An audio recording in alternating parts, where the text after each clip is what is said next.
Tänään me katsotaan vielä uudestaan, miten me kirjoitetaan isännöitsijälle. Nyt me kirjoitamme sähköpostikirjeen isännöitsijälle tai esimerkiksi huoltomiehelle. Okei. Mikä on ensimmäinen juttu? Luetaan hyvin, mitä täytyy kirjoittaa. Kirjoitustehtävä. Sinun kodissasi on 1 tai 2 asiaa rikki. Saat itse keksiä, mikä on rikki. Kirjoita isännöitsijälle sähköpostikirje ja kerro ongelmasta. Kerro myös, milloin ongelma alkoi. Muista hyvä aloitus ja lopetus. Okei, tämä on sähköpostikirje.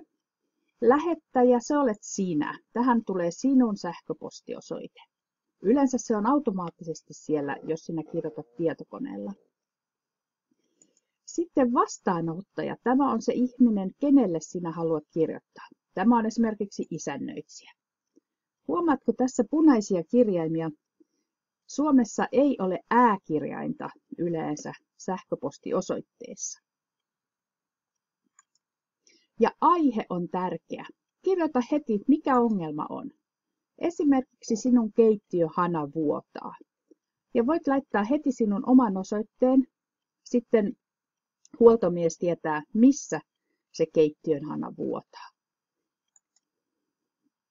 Okei, muistatko vielä, mitä täytyy kirjoittaa? Tuossa oli nyt hyvä aloitus. Nyt me kerromme, mikä se ongelma on. Ja mene suoraan asiaan. Hei on hyvä ensimmäinen sana. Sitten kirjoita heti se ongelma. Esimerkiksi meidän keittiön hana vuotaa. Tai vessanpönttö on rikki tai ovi ei mene hyvin kiinni. Voit itse keksiä, mikä se ongelma on. Ja sitten on hyvä kertoa, milloin ongelma alkoi. Ongelma alkoi eilen esimerkiksi. Sitten toinen ongelma. Myös vessassa on pieni ongelma. Vessan ikkuna ei mene kiinni kunnolla. Siinä on jo 2 ongelmaa. Sitten me pyydämme apua häneltä. Kohtelias, voisitteko tulla? Huomaatko voida verbi ja toinen verbi perusmuodossa. Ja tulla mihin tai mitä tekemään? Korjaamaan. Voisitteko tulla korjaamaan? Nämä viat, nämä ongelmat, vika, viat. Olen päivisin koulussa opiskelemassa, mutta voitte mennä sisään yleisavaimella. Eli nyt sinä voit kertoa esimerkiksi, että missä sinä olet päivällä ja millä tavalla he voivat mennä sisälle. Yleisavain on se avain, se avaa kaikki ovet. Onko se nyt valmis? 2 ongelmaa tässä on ja hyvä aloitus, mutta lopetus puuttuu.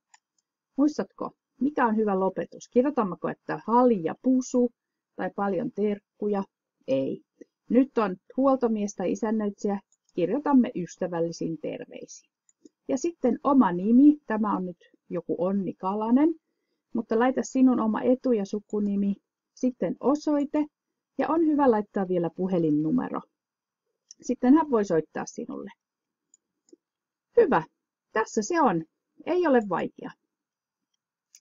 Tällainen hyvä on aina lukea tosi hyvin se tehtävä, jos on sinulla esimerkiksi koulussa. Niin lue hyvin, mitä täytyy kirjoittaa ja sitten aloitat.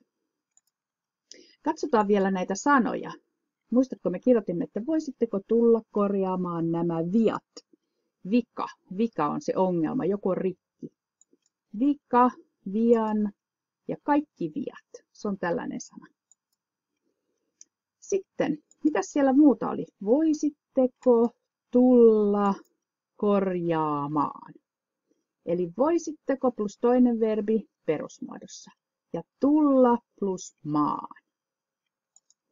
Tai voitte tulla sisään. Mihin? Okei.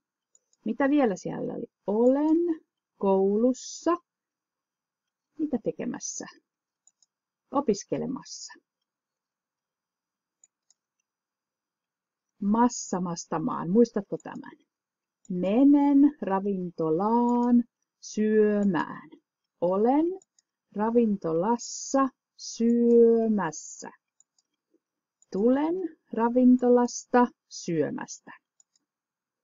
Tai sitten nyt minä tulen ravintolaan syömään. Siinä on 2 vaihtoehtoa. Hyvä, sellainen kirje se oli. On hyvä, jos harjoittelet kotona.